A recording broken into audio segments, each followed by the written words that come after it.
अध्याय 35 Kings cross. वह मुंह के बल लेटा हुआ खामोशी में सुन रहा था। वह बिल्कुल अकेला था, वहां और कोई भी नहीं था।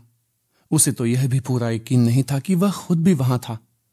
एक लंबे समय बाद या शायद तत्काल बाद ही उसे यह लगा कि उसका अस्तित्व है।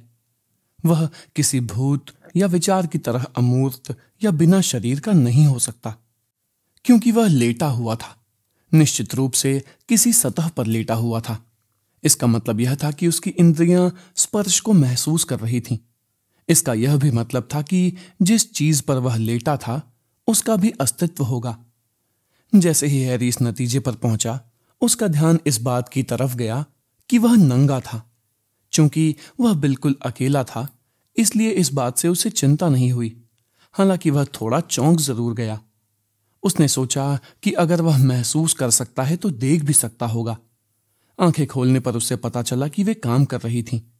वह चमकीली धुंध में लेटा था। हालांकि इस तरह की धुंध उसने पहले कभी महसूस नहीं की थी।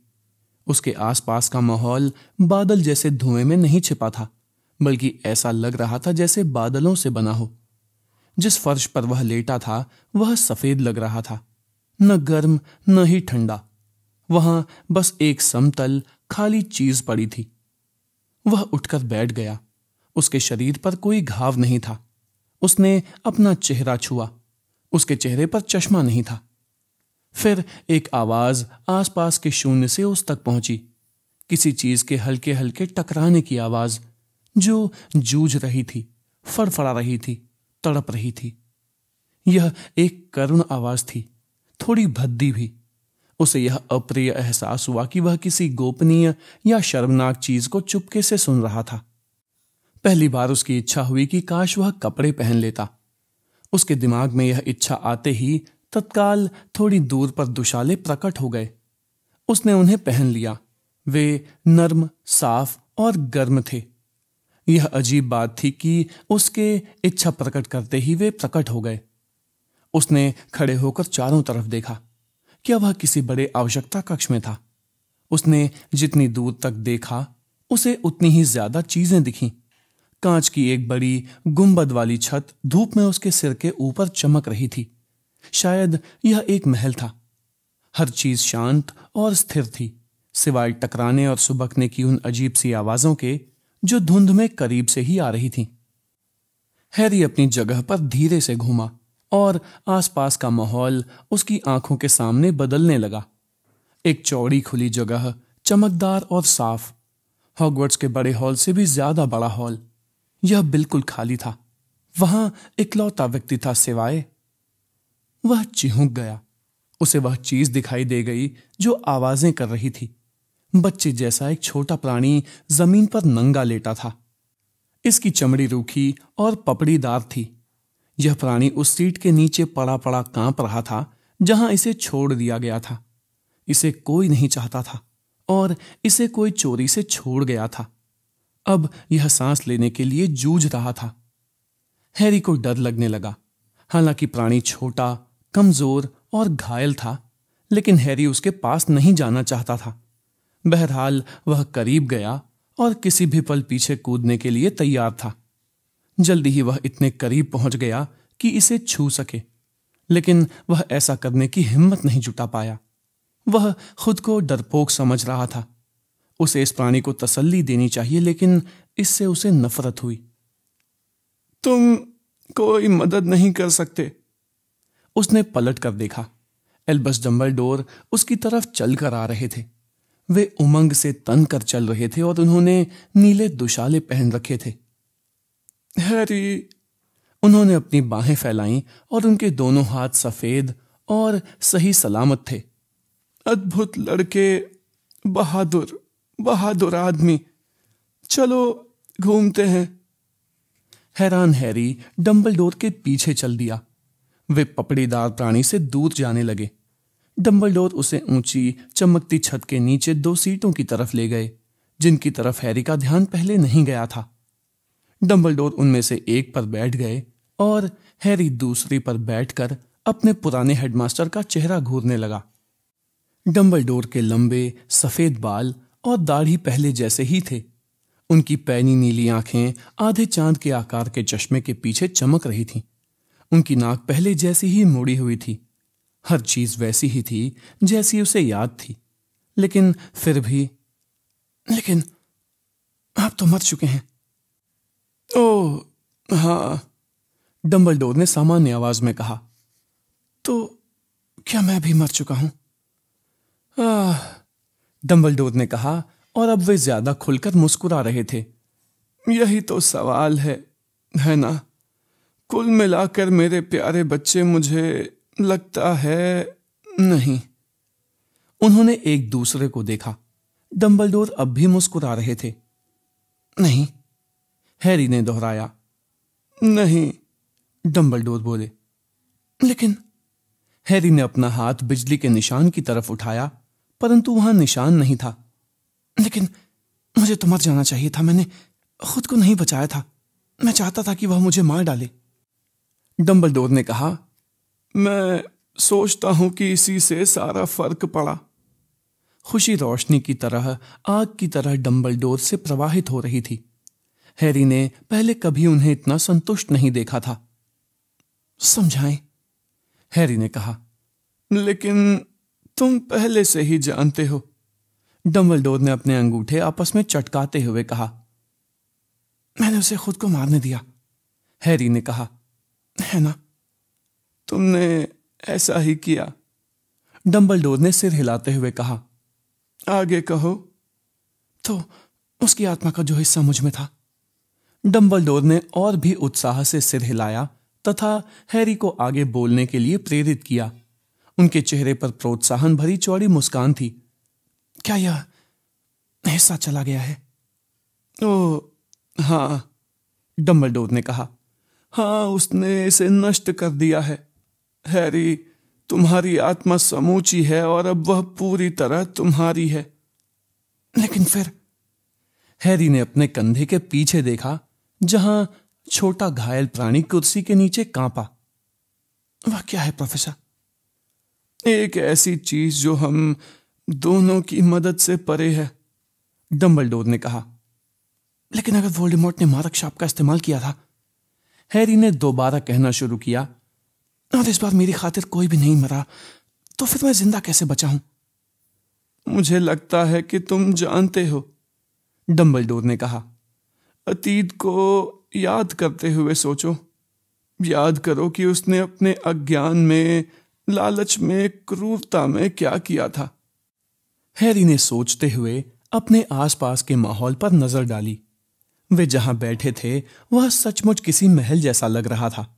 हालांकि यह अजीब सा महल था, क्योंकि इसमें थोड़ी थोड़ी दूर पर कुर्सियां कतार में लगी थीं और रेलिंग भी थी।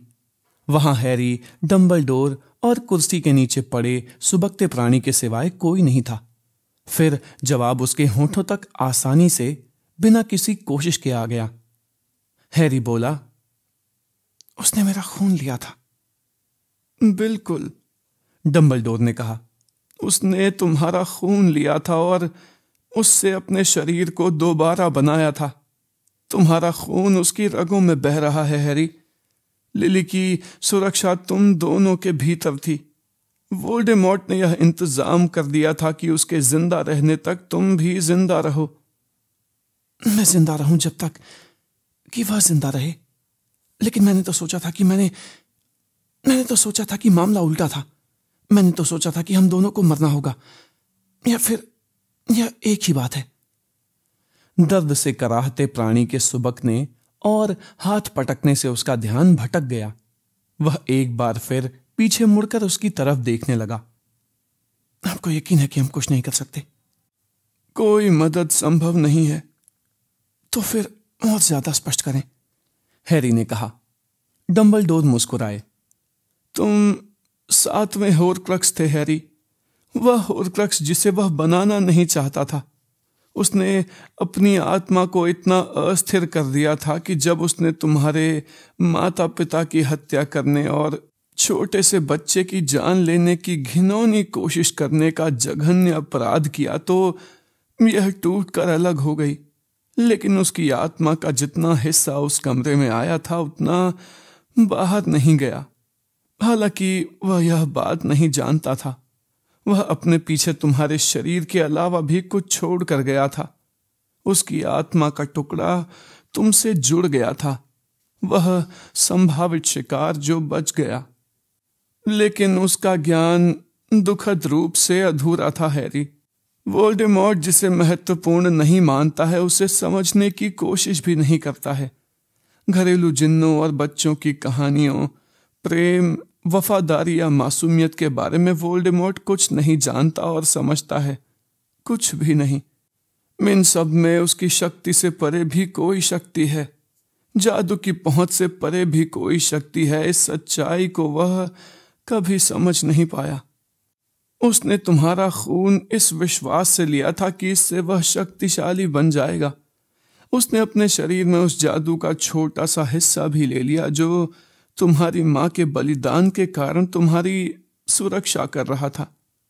उसके शरीर में लिली का बलिदान जिंदा रहता और जब तक वह सम्मोहन बरकरार रहता तब तक तुम भी जिंदा रहते और वोल्डेमॉर्ट की आखिरी उम्मीद भी बाकी रहती। डंबलडोर हैरी को देखकर मुस्कुराए। हैरी उन्हें घूरता रहा। और आप यह बात जानते थे? आप हमेशा जानते थे? मैंने अंदाजा लगाया था, लेकिन मेरे अंदाजे आमतौर पर सही होते हैं, डंबलडोर ने खुशी से चहकते हुए कहा। वे दोनों काफी समय तक खामोशी में बैठे रहे, जिस दौरान उनके पीछे का प्राणी लगातार कांपता और सुबकता रहा। और भी कुछ है, हैरी ने कहा। इसमें और भी कुछ है। मेरी छड़ी ने उसकी उधार वाली छड़ी को क्यों तोड़ दिया था? उस बारे में मुझे पक्का नहीं पता है। तो फिर अंदाजा ही बताएं, हैरी ने कहा और डंबलडोर हंस दिए। हैरी, तुम्हें समझना होगा कि तुम और लॉर्ड वोल्डेमॉर्ट जादू की ऐसी सरहदों तक पहुंच गए हो जो अनजान और अपरिचित हैं। यह अभूतपूर्व है, इसलिए मुझे यह लगता है कि कोई भी छड़ी साज इसकी भविष्यवाणी नहीं कर सकता था या वोल्डेमॉर्ट को नहीं बता सकता था। लेकिन मुझे लगता है कि यह हुआ होगा। जैसा कि तुम अब जानते हो, इंसानी शरीर वापस पाते समय अनजाने में ही लॉर्ड वोल्डेमॉर्ट ने तुम दोनों के बीच के बंधन को दोगुना कर दिया। वह नहीं जानता था कि उसकी आत्मा का एक टुकड़ा तुम्हारे साथ जुड़ गया था। उसने खुद को शक्तिशाली बनाने के इरादे से तुम्हारी माँ के बलिदान का एक अंश अपने भीतर ले लिया। अगर वह उस बलिदान की जबरदस्त शक्ति को समझ सकता तो शायद वह तुम्हारे खून को छूने की भी हिम्मत नहीं करता। लेकिन अगर वह समझ सकता तो वह लॉर्ड वोल्डेमॉर्ट नहीं होता और कभी किसी की हत्या नहीं करता। इस दो तरफा संबंध के सुनिश्चित होने के बाद तुम दोनों की किस्मत एक साथ गूंथ गई, जो आज तक के इतिहास में कभी दो जादूगरों के साथ नहीं हुआ।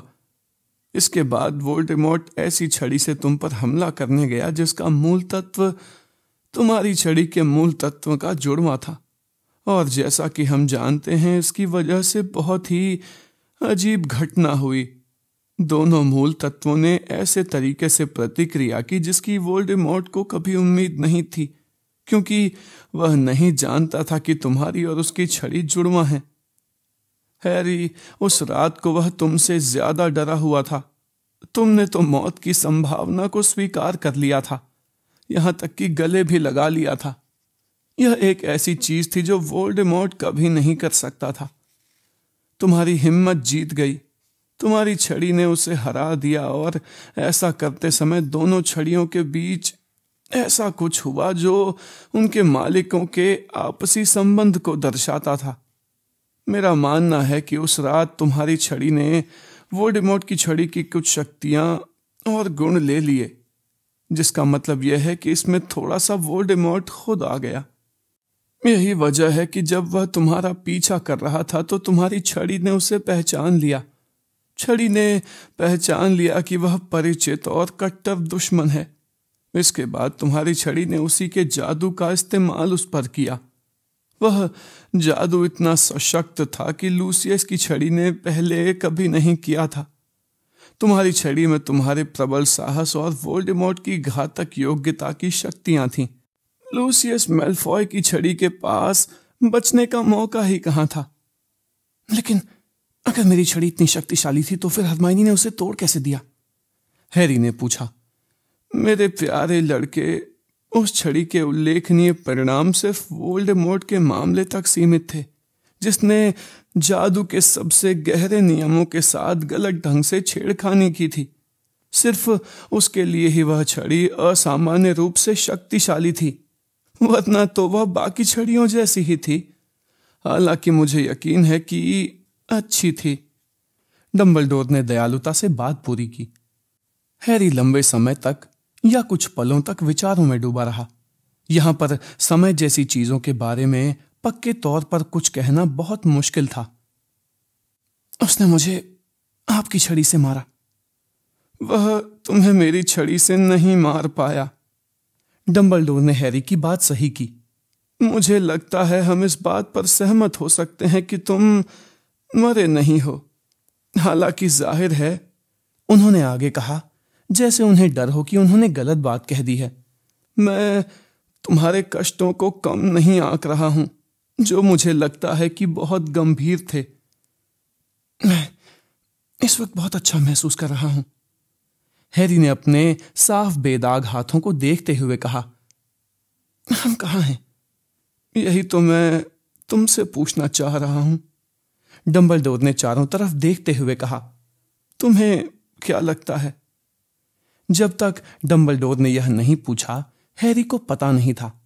बहरहाल अब उसने पाया कि उसके पास जवाब तैयार था। हैरी ने धीरे से कहा, यह तो किंग्स क्रॉस स्टेशन जैसा लगता है। फर्क सिर्फ इतना है कि यह बहुत ज्यादा साफ और खाली है, और जहां तक मैं देख सकता हूं कि कोई ट्रेन भी नहीं दिख रही है। Kings cross station? डंबलडोर हंस रहे थे। अच्छा, सचमुच? तो आपके हिसाब से हम कहाँ हैं? हैरी ने थोड़े रक्षात्मक अंदाज में कहा। मेरे प्यारे बच्चे, मुझे जरा भी अंदाजा नहीं है। यह तो तुम्हारी पार्टी है। हैरी को पता नहीं था कि इसका क्या मतलब है। डंबलडोर उसे गुस्सा दिला रहे थे। उसने उनकी तरफ घूरा। फिर उसे याद आया कि उसे वर्तमान जगह का पता लगाने से ज्यादा जरूरी सवाल पूछना है। मौत के तोहफे, उसने कहा, और यह देखकर खुश हुआ कि इन शब्दों से डंबलडोर के चेहरे की मुस्कान उड़ गई। ओह हाँ, उन्होंने थोड़ा चिंतित दिखते हुए कहा। तो हैरी जब से डंबलडोर से मिला था, तब से पहली बार वे बूढ़े के बजाय युवा दिख रहे थे। पल भर के लिए तो वे उस छोटे बच्चे जैसे लगे जिसे गलती करते हुए पकड़ लिया गया हो। क्या तुम मुझे माफ कर सकते हो? उन्होंने कहा। क्या तुम इस बात के लिए मुझे माफ कर सकते हो कि मैंने तुम पर पूरा भरोसा नहीं किया? मैंने तुम्हें पूरी बात नहीं बताई। हैरी, मुझे डर था कि मेरी ही तरह तुम भी नाकामयाब हो जाओगे। मुझे डर था कि तुम भी मेरे जैसी गलतियां करोगे। मैं तुमसे माफी मांगना चाहता हूं हैरी। अब मैं जान गया हूं कि तुम मुझसे ज्यादा अच्छे आदमी हो। आप किस बारे में बोल रहे हैं? हैरी ने डंबलडोर के बोलने के अंदाज और उनकी आंखों के आंसुओं से हैरान होकर कहा। मौत के तोहफे, मौत के तोहफे। डंबलडोर बुदबुदाए। हताश व्यक्ति का सपना। वे असली हैं। असली और खतरनाक। मूर्खों के लिए लालच का जाल, डंबलडोर ने कहा। और मैं कितना मूर्ख था, लेकिन तुम जानते हो, है ना? अब तुमसे कोई बात नहीं छिपी है। तुम सब कुछ जानते हो। मैं क्या जानता हूं? डंबलडोर ने अपना पूरा शरीर हैरी की तरफ घुमाया और उनकी चमकदार नीली आंखों में अब आंसू चमक रहे थे। मौत का मालिक हैरी, मौत का मालिक। क्या मैं वोल्डेमॉर्ट से ज्यादा अच्छा था? जाहिर है आप थे, हैरी ने कहा। जाहिर है, आप यह बात सोच भी कैसे सकते हैं? आपने कभी किसी को नहीं मारा जब आपके पास विकल्प मौजूद थे। सच है, सच है, डंबलडोर ने कहा। इस वक्त वे तसल्ली चाहने वाले बच्चे की तरह दिख रहे थे।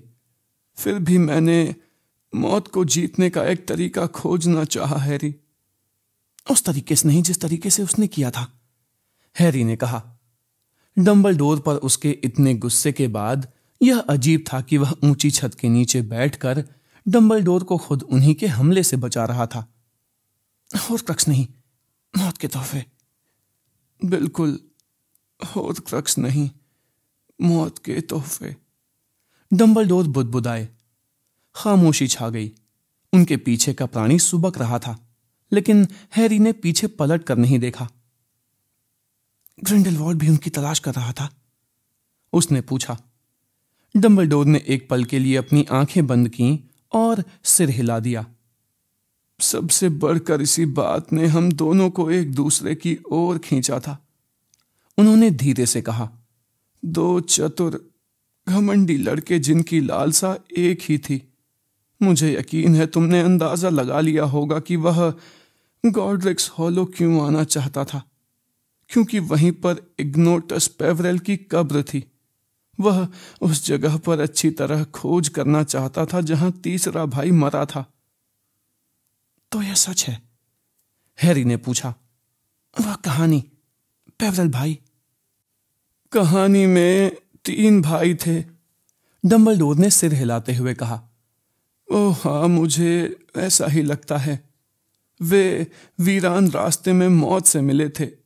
इस बारे में मुझे ज्यादा संभव यह लगता है कि पेवरेल भाई बहुत ही प्रतिभाशाली और खतरनाक जादूगर थे तथा अपने जादू से उन्होंने इस शक्तिशाली वस्तुओं को उत्पन्न किया था।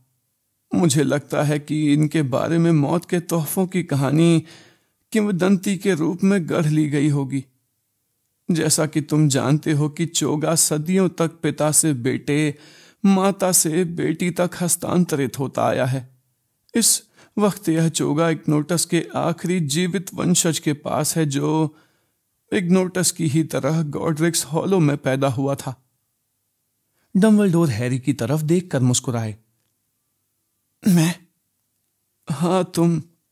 मैं जानता हूं तुमने अंदाजा लगा लिया होगा कि जिस रात तुम्हारे माता पिता मरे थे उस रात को यह चोगा मेरे पास क्यों था। जेम्स ने वह चोगा मुझे कुछ दिन पहले ही दिखाया था। इससे यह स्पष्ट हो गया कि स्कूल में उसकी ज्यादातर गलत हरकतें पकड़ में क्यों नहीं आई थीं। मैं जो देख रहा था मुझे उस पर यकीन नहीं हुआ। मैंने उसकी जांच करने के लिए उसे कुछ समय के लिए मांग लिया। मैंने मौत के 3 तोहफों को एक साथ करने का अपना सपना काफी समय पहले ही छोड़ दिया था, लेकिन मैं उसे करीब से देखने के लोभ को नहीं छोड़ पाया। मैंने ऐसा चोगा पहले कभी नहीं देखा था। बहुत ही पुराना, हर तरह से आदर्श। फिर तुम्हारे पिता की मौत हो गई और मेरे पास आखिरकार मौत के 2 तोहफे हो गए। उनके बोलने का अंदाज असहनीय रूप से कटु था। चोगे से उन्हें बचने में मदद नहीं मिलती, हैरी ने जल्दी से कहा। वोल्डेमॉर्ट जानता था कि मेरे मम्मी डैडी कहां छिपे हैं। चोगा उन्हें शाप से नहीं बचा पाता। सच है, डंबलडोर ने आह भरते हुए कहा। सच है। हैरी ने इंतजार किया, लेकिन डंबलडोर कुछ नहीं बोले, इसलिए उसने उन्हें उकसाया। तो जब यह चोगा आपको दिखा तब तक आप मौत के तोहफों की तलाश छोड़ चुके थे? ओह हाँ, डंबलडोर ने हल्के से कहा। ऐसा लग रहा था वे मजबूरी में हैरी से नजरें मिला रहे थे। तुम जानते हो क्या हुआ था? तुम जानते हो, तुम उससे ज्यादा नफरत नहीं कर सकते जितनी कि मैं खुद से करता हूं। लेकिन मैं आपसे नफरत नहीं करता हूं। तो तुम्हें करनी चाहिए, डंबलडोर ने कहा और गहरी सांस ली। तुम मेरी बहन की बीमारी का रहस्य जानते हो। यह भी जानते हो कि उन मगलुओं ने क्या किया था और वह क्या बन गई। तुम जानते हो कि मेरे पिता ने बदला लेना चाहा और उसकी कीमत चुकाते हुए वे अज़्काबान में मर गए। तुम जानते हो कि अरियाना की देखभाल के दौरान मेरी मां की जान चली गई। मैं इससे चिढ़ता था हैरी। डंबलडोर ने इसे स्पष्टता से ठंडे स्वर में कह दिया था। अब वे हैरी के सिर के ऊपर कहीं दूर देख रहे थे। मैं प्रतिभाशाली था, चतुर था। मैं जिम्मेदारियों से बचना चाहता था। मैं नाम कमाना चाहता था। मैं शोहरत पाना चाहता था। मुझे गलत मत समझो, डंबलडोर ने दर्द भरे भाव से कहा, जिससे वे दोबारा बूढ़े दिखने लगे। मैं उनसे प्यार करता था। मैं अपने माता पिता से प्यार करता था। मैं अपने भाई बहन से प्यार करता था। लेकिन मैं स्वार्थी था हैरी। तुम तो बहुत ही निस्वार्थ हो, इसलिए तुम यह कल्पना भी नहीं कर सकते कि मैं कितना स्वार्थी था। जब मेरी माँ मर गई और मुझ पर मेरी बहन तथा आवारा भाई की जिम्मेदारी आ गई तो मैं गुस्से और कटुता के साथ अपने गांव लौटा। मैंने सोचा मैं फंस गया हूं, बर्बाद हो गया हूं, और फिर जाहिर है वह आ गया। डंबलडोर दोबारा हैरी की आंखों में देखने लगे। ग्रिंडेलवाल्ड, हैरी, तुम कल्पना भी नहीं कर सकते कि किस तरह उसके विचार मुझ पर हावी हो गए, मुझे सम्मोहित करने लगे। हम शक्ति से मगलुओं को अपने अधीन कर लेंगे। जादूगर जाति विजेता होगी। ग्रिंडेलवाल्ड और मैं इस क्रांति के मशहूर युवा नायक होंगे। ओह, मेरे मन में कुछ नैतिक शंकाएं थी, लेकिन मैंने अपनी अंतरात्मा को खोखले शब्दों से शांत कर दिया। यह सब बहुसंख्यक लोगों की भलाई के लिए होगा, और जो भी नुकसान होगा जादूगरों को उससे 100 गुना ज्यादा फायदा होगा। क्या मैं अपने दिल में गैलेट ग्रिंडेलवाल्ड की हकीकत जानता था? मुझे लगता है कि मैं जानता था, लेकिन मैंने अपनी आंखें मूंद ली थी। मैं तो बस यही सोच रहा था कि हमारी योजनाएं अगर साकार हो गईं तो मेरे सारे सपने सच हो जाएंगे। और हमारी योजनाओं के केंद्र में थे मौत के तोहफे। उन्होंने हमें मंत्रमुग्ध कर दिया था। हम दोनों पर जादू कर दिया था। अजेय छड़ी, वह हथियार जो हमें सत्ता दिलाएगा। पुनर्जीवन पत्थर, उसके लिए इसका मतलब सजीव लाशों की सेना तैयार करना था। हालांकि मैंने यह बात नहीं जानने का नाटक किया। मेरे लिए इसका मतलब मेरे माता पिता को वापस धरती पर लाना था, ताकि मेरे कंधों से जिम्मेदारी का बोझ हट जाए। और अदृश्य चोगा, हैरी, न जाने क्यों हमने चोगे के बारे में कभी ज्यादा बात नहीं की। हम दोनों ही चोगे के बिना खुद को अच्छी तरह छिपा सकते थे।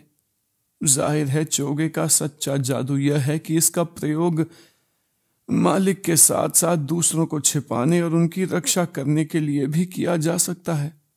मैंने सोचा कि अगर हमें कभी चोगा मिला तो यह एरियाना को छिपाने के काम आएगा। बहरहाल चोगे में हमारी दिलचस्पी मुख्य रूप से इसलिए थी क्योंकि इससे मौत के तोहफों की तिकड़ी पूरी होती थी। ऐसी मान्यता थी कि जो भी व्यक्ति तीनों चीजों का मालिक बन जाएगा वह मौत को सचमुच जीत लेगा। इसका मतलब हमने यह निकाला कि वह व्यक्ति अजेय बन जाएगा। मौत के अजेय मालिक ग्रिंडेलवाल्ड और डंबलडोर। 2 महीने का पागलपन, क्रूर सपने और मेरे परिवार के दोनों बचे सदस्यों की उपेक्षा। और फिर तुम जानते ही हो क्या हुआ। सच्चाई मेरे भाई के रूप में सामने आ गई, जो सामान्य, औसत लेकिन बहुत प्रशंसनीय इंसान है। वह जिन सच्चाइयों को चिल्ला चिल्ला कर कह रहा था उन्हें मैं सुनना भी नहीं चाहता था। मैं यह नहीं सुनना चाहता था कि मैं एक कमजोर और दिमागी रूप से अस्थिर बहन को साथ लेकर मौत के तोहफों की तलाश करने नहीं जा सकता था। बहस झगड़े में बदल गई। ग्रिंडेलवाल्ड ने संयम खो दिया। मैं उसके भीतर की जिस क्रूरता को अनदेखा करने का नाटक कर रहा था वह अब भयंकर तरीके से सामने आ गई। मेरी माँ की तमाम देखभाल और सावधानी के बाद एरियाना मर गई। डंबलडोर ने हल्के से आह भरी और सचमुच रोने लगे। हैरी ने हाथ बढ़ाया और उसे यह जानकर खुशी हुई कि वह उन्हें छू सकता है। उसने उनकी बांह कसकर पकड़ ली और डंबलडोर ने धीरे धीरे खुद पर काबू पा लिया। तो ग्रिंडेलवाल्ड भाग गया, जैसा कि मेरे अलावा कोई भी भविष्यवाणी कर सकता था। वह गायब हो गया। शक्ति हासिल करने और मगलुओं को यातना देने की अपनी योजनाओं के साथ वह भाग गया, मौत के तोहफों के अपने सपनों के साथ, जिनमें मैंने उसका उत्साह बढ़ाया था और उसकी मदद की थी। वह भाग गया और मैं अपनी बहन को दफन करने के लिए पीछे रह गया। अपराध बोध, भयंकर दुख और शर्म, मैंने अपनी गलती की बहुत बड़ी कीमत चुकाई है। बरसों गुजर गए। ग्रिंडेलवाल्ड के बारे में बहुत सारी अफवाहें उड़ रही थीं। लोग कहते थे कि उसने असीमित शक्ति वाली एक छड़ी हासिल कर ली थी। इस दौरान मेरे सामने एक बार नहीं कई बार जादू मंत्री बनने का प्रस्ताव रखा गया। जाहिर है मैंने इनकार कर दिया। मैं सीख चुका था कि शक्ति के मामले में मैं भरोसे के काबिल नहीं हूं। लेकिन आप फजिया स्क्रिमग्योर से ज्यादा अच्छे रहते, बहुत ज्यादा अच्छे रहते। हैरी के मुंह से निकल गया। क्या सचमुच? डंबलडोर ने भारीपन से कहा। मुझे इतना यकीन नहीं है। बहुत छोटी उम्र में मैं साबित कर चुका था कि शक्ति मेरी कमजोरी, मेरा प्रलोभन थी। यह एक अजीब बात है हैरी, लेकिन शक्ति के लिए सबसे उपयुक्त वे लोग होते हैं जिन्होंने इसे कभी नहीं चाहा। तुम्हारी तरह के लोग, जिन पर लीडरशिप थोपी जाती है और जो मजबूरी में बोझ उठाते हैं। उन्हें यह जानकर हैरानी होती है कि वे इसे सबसे अच्छी तरह उठा सकते हैं। मैं हॉगवर्ट्स में ज्यादा सुरक्षित था। मुझे लगता है कि मैं एक अच्छा टीचर था। आप सबसे अच्छे थे। धन्यवाद हैरी। लेकिन जब मैंने खुद को युवा जादूगरों को प्रशिक्षण देने में व्यस्त कर लिया, तब ग्रिंडेलवाल्ड सेना इकट्ठी करने में जुटा था। लोग कहते हैं कि वह मुझसे डरता था और शायद यह सच हो, लेकिन मुझे लगता है कि मैं उससे ज्यादा डरता था। ओह, मौत नहीं, डंबलडोर ने हैरी की सवालिया निगाह के जवाब में कहा। इसलिए नहीं कि वह मेरे साथ जादू द्वारा क्या कर सकता है। मैं जानता था कि हमारे बीच बराबरी का मुकाबला है। शायद मैं उससे थोड़ा ज्यादा निपुण था। मैं तो सच्चाई से डर रहा था। देखो, मैं कभी नहीं जान पाया कि उस आखिरी भयंकर लड़ाई में हम में से किसने वह शाप दिया था जिससे मेरी बहन की मौत हुई थी।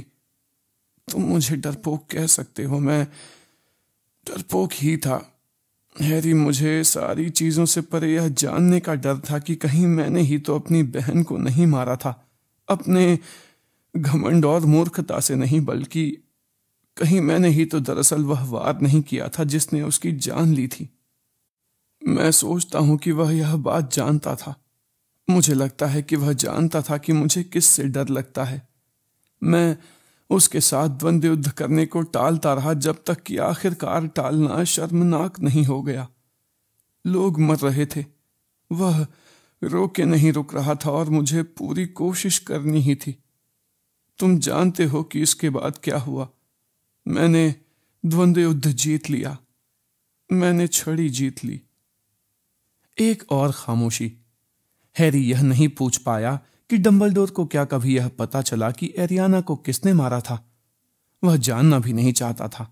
वह यह तो और भी नहीं जानना चाहता था कि डंबलडोर उसे यह बताएं। आखिरकार वह जान गया कि शाहीवाग के दर्पण में डंबलडोर ने क्या देखा होगा और डंबलडोर दर्पण के बारे में हैरी के आकर्षण को क्यों समझते थे। वे काफी देर तक खामोशी में बैठे रहे। पीछे के प्राणी के सुबकने से अब हैरी जरा भी विचलित नहीं हो रहा था। आखिर वह बोला, ग्रिंडेलवाल्ड ने वोल्डेमॉर्ट को छड़ी के पीछे जाने से रोका था। उसने झूठ बोला था। यह नाटक किया था कि वह छड़ी उसके पास कभी थी ही नहीं। डंबलडोर ने सिर हिलाते हुए अपनी गोद की तरफ देखा। उनकी मुड़ी हुई नाक पर अब भी आंसू चमक रहे थे। लोग कहते हैं कि बाद के सालों में नॉर्मन गार्ड में अकेले रहते समय उसे पछतावा हुआ था। मुझे उम्मीद है कि यह सच होगा। मैं यह सोचना चाहूंगा कि उसे अपनी कारगुजारियों पर दहशत और शर्म महसूस हुई थी। शायद वोल्डेमॉर्ट से बोला गया झूठ अपने पापों का प्रायश्चित करने की कोशिश थी।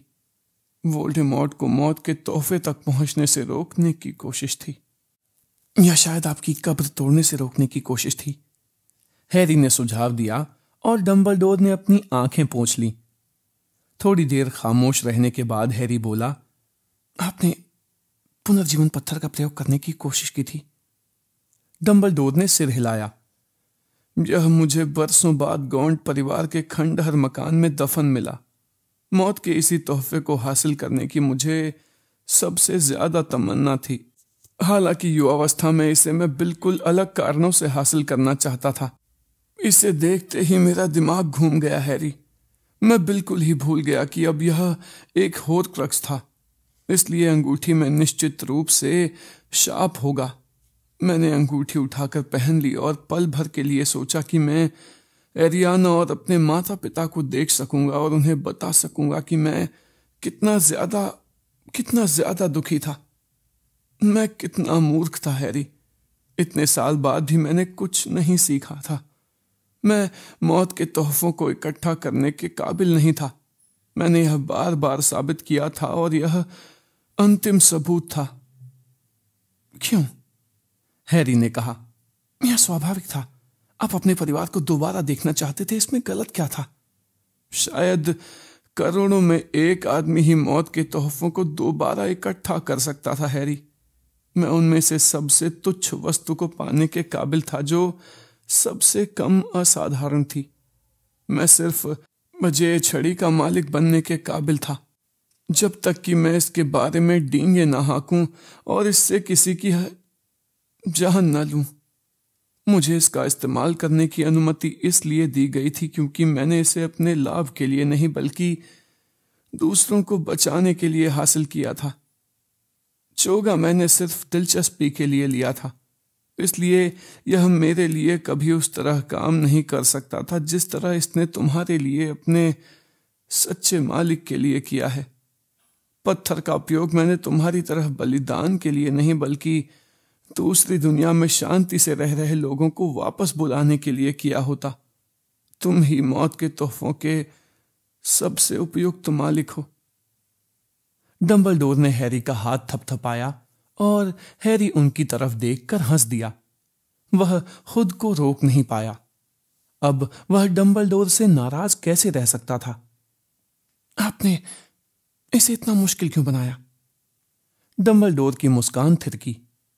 हैरी, मुझे मिस ग्रेंजर पर भरोसा था कि वह तुम्हें धीमा कर देगी। मुझे डर था कि तुम्हारा गर्म दिमाग तुम्हारे अच्छे दिल पर हावी हो जाएगा। मैं डर रहा था कि अगर इन ललचाने वाली वस्तुओं के बारे में मैं तुम्हें सीधे सच्चाई बता दूंगा तो मेरी तरह तुम भी मौत के तोहफों का पीछा करने लगोगे, गलत समय पर गलत कारणों से। मैं चाहता था कि अगर वे तुम्हें मिले तो सुरक्षित तरीके से मिले। तुम मौत के सच्चे मालिक थे क्योंकि सच्चा मालिक मौत से भागना नहीं चाहता है। वह स्वीकार करता है कि उसे मरना होगा और वह समझता है कि दुनिया में मरने से भी बहुत बहुत ज्यादा बुरी चीजें हैं।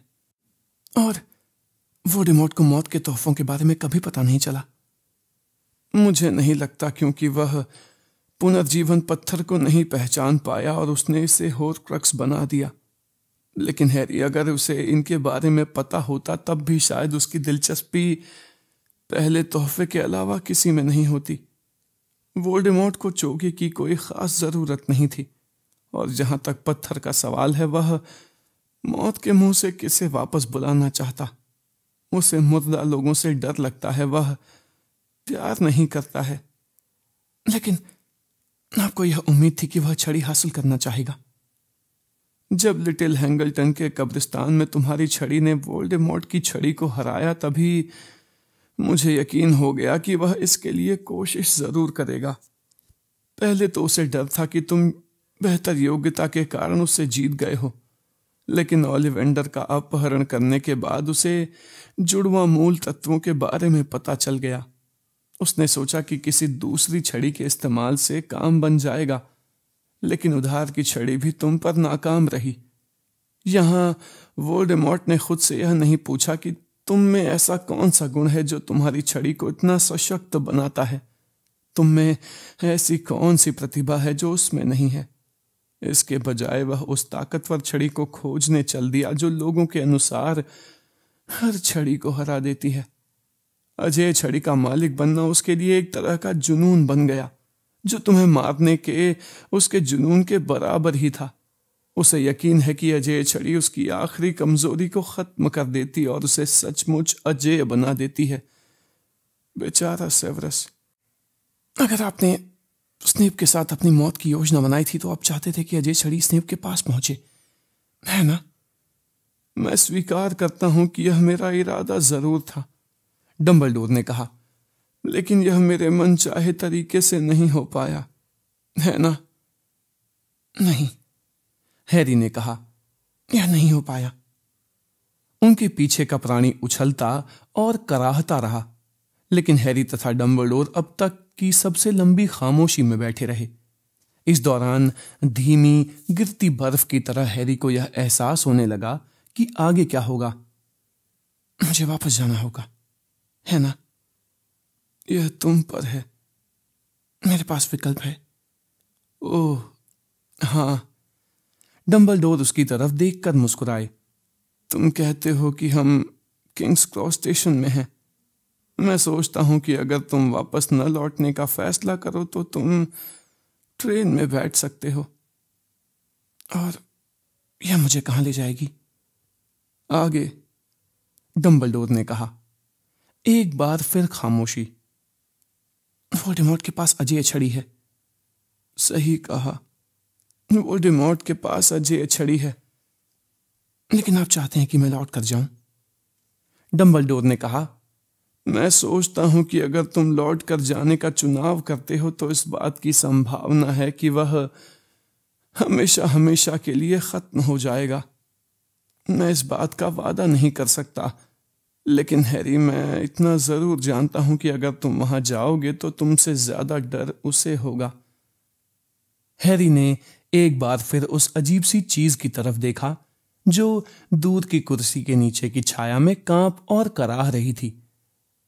मरे हुए लोगों पर दया मत दिखाओ हैरी, जीवित लोगों पर दया दिखाओ, और सबसे बड़ी बात, उन लोगों पर दया दिखाओ जो बिना प्रेम के जी रहे हैं। लौट कर तुम यह पक्का कर सकोगे कि कम लोग मरें, कम परिवार बिखरें। अगर तुम्हें यह लक्ष्य महत्वपूर्ण लगता है तो हाल फिलहाल हम विदा लेते हैं। हैरी ने आह भरकर सिर हिलाया। इस जगह को छोड़कर जाना उतना मुश्किल नहीं था जितना कि पहले जंगल में चलकर जाना था, लेकिन यहां पर गर्मी थी, रोशनी और शांति थी। वह जानता था कि वह दर्द और मौत के डर की ओर वापस लौट रहा है। वह उठकर खड़ा हुआ। डंबलडोर ने भी ऐसा ही किया और एक लंबे पल तक वे एक दूसरे को देखते रहे। मुझे एक आखिरी बात बताएं, हैरी ने कहा। क्या यह असली है या फिर मेरे दिमाग में हो रहा है?